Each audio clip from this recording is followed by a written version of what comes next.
नमस्कार दोस्तों, सांस्कृतिक संपत्ति चैनल में आप सबका स्वागत है। इस चैनल पे हम हमारी सनातनी संस्कृति को वैज्ञानिक दृष्टिकोण से देखते हैं, तो हमसे जुड़े रहिए और इस चैनल को सब्सक्राइब कीजिए। महाशिवरात्रि के उत्सव पे हम शिव जी की पूजा करते हैं। ऐसा माना जाता है कि शिव जी की पूजा करनी हो तो पहले खुद शिव बनो। शिवो भूत्वा शिवम यजेत। तो ऐसे क्यों कहते हैं, इस वीडियो में इसकी चर्चा करेंगे।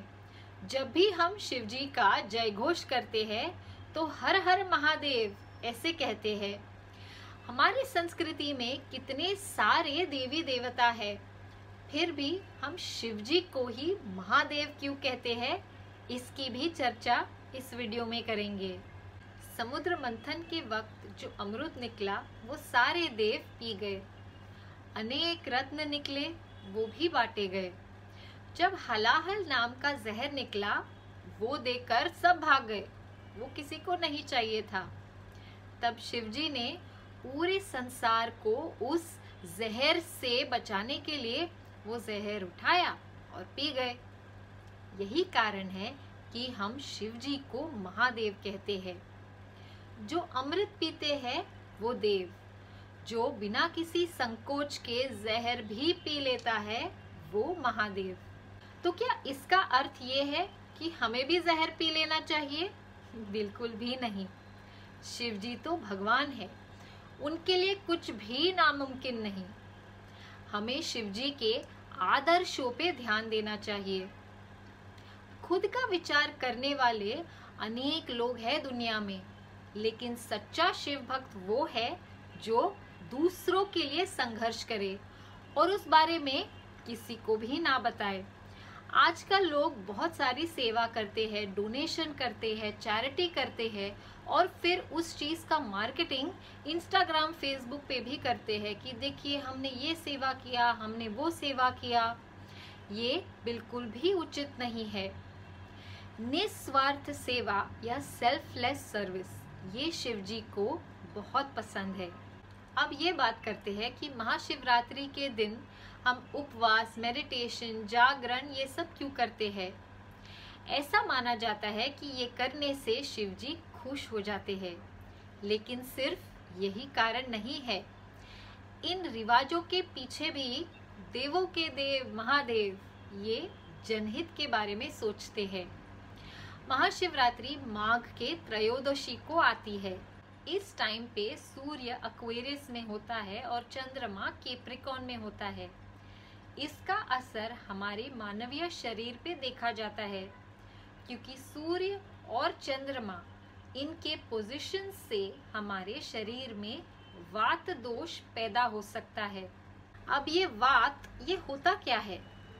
हमारे शरीर को अच्छी तरह से चलने के लिए वात जरूरी है, क्योंकि ये हमारे शरीर में जितने भी मूवमेंट्स होते हैं वात इसको कंट्रोल करता है। फॉर एग्जाम्पल, ब्लड सर्कुलेशन के लिए ब्लड को पूरी बॉडी में मूव करना पड़ता है। जब भी हम खाना खाते हैं तो हम खाया हुआ खाना मुंह से पेट तक, पेट से इंटेस्टाइन तक ये वात पहुंचाता है। मल मूत्र को बाहर फेंकने का काम भी वात करता है। वात हमारे नर्वस सिस्टम को भी अफेक्ट करता है, इसलिए वात को कंट्रोल में रखना जरूरी है। महाशिवरात्रि के दिन अगर हम उपवास और मेडिटेशन करते हैं तो वात कंट्रोल में रहता है, लेकिन अगर इसका पूरी तरह से लाभ उठाना हो तो पूरी रात जागरण भी करना पड़ेगा। हमारे शरीर में जो रीढ़ की हड्डी है, इस रीढ़ की हड्डी का और महाशिवरात्रि के सारे रिवाजों का बहुत क्लोज कनेक्शन है। महाशिवरात्रि के उत्सव पे जो सन और मून के पोजीशंस है, इन पोजीशंस को मद्देनजर रखते हुए ये सलाह दी गई है कि हमारे इस रीढ़ की हड्डी को कभी भी हॉरिजॉन्टल नहीं होने देना है। तो जब हम सो जाते हैं तो हमारी रीढ़ की हड्डी हॉरिजॉन्टल हो जाती है जब हम सो जाते हैं। अगर हम हमारे रीढ़ की हड्डी को सीधा रखेंगे, दिन और रात दोनों टाइम अगर हमारी रीढ़ की हड्डी सीधी रहेगी तो बहुत सारे शारीरिक और मानसिक लाभ मिलते हैं। यही कारण है कि महाशिवरात्रि पे हम पूरी रात जागरण करके मंत्र जाप, मेडिटेशन ये सब करते हैं।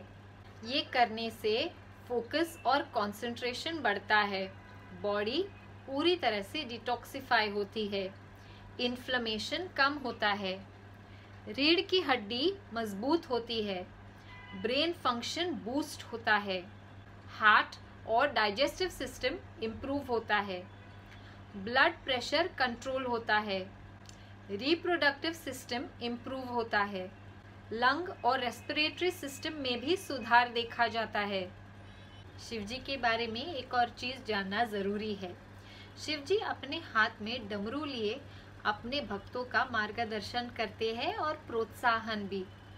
ऐसा माना जाता है कि महर्षि पाणिनि जी ने जब संस्कृत व्याकरण के बारे में अपना अभ्यास शुरू किया तब उन्हें शिवजी के डमरू की आवाज आया करती थी, और वो डमरू की आवाज सुनने के बाद उनके मन में नए नए आइडियाज आया करते थे।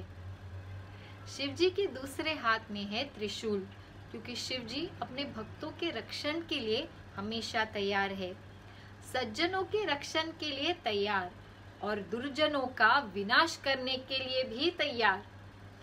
महलों से लेके स्मशान भूमि तक शिवजी हर जगह है। शिवजी का सबसे प्रिय अलंकार क्या है? भस्म। लेकिन कौन सा भस्म? अपने प्रिय भक्तों के अंतिम संस्कार का भस्म शिवजी अपने ऊपर लगा लेते हैं। तो वो भक्त जो है वो शिवजी का एक हिस्सा बन जाते हैं। यही कारण है कि ऐसे कहते हैं कि अगर शिवजी की पूजा करनी हो तो पहले खुद शिव बनो। तो आज के इस वीडियो में अगर आप कुछ नया सीखे हो तो हमें नीचे कमेंट्स में बताइए, और ऐसे ही हमसे जुड़ते रहिए। प्लीज सब्सक्राइब करना ना भूले। सनातनी रहिए, खुश रहिए। नमस्कार।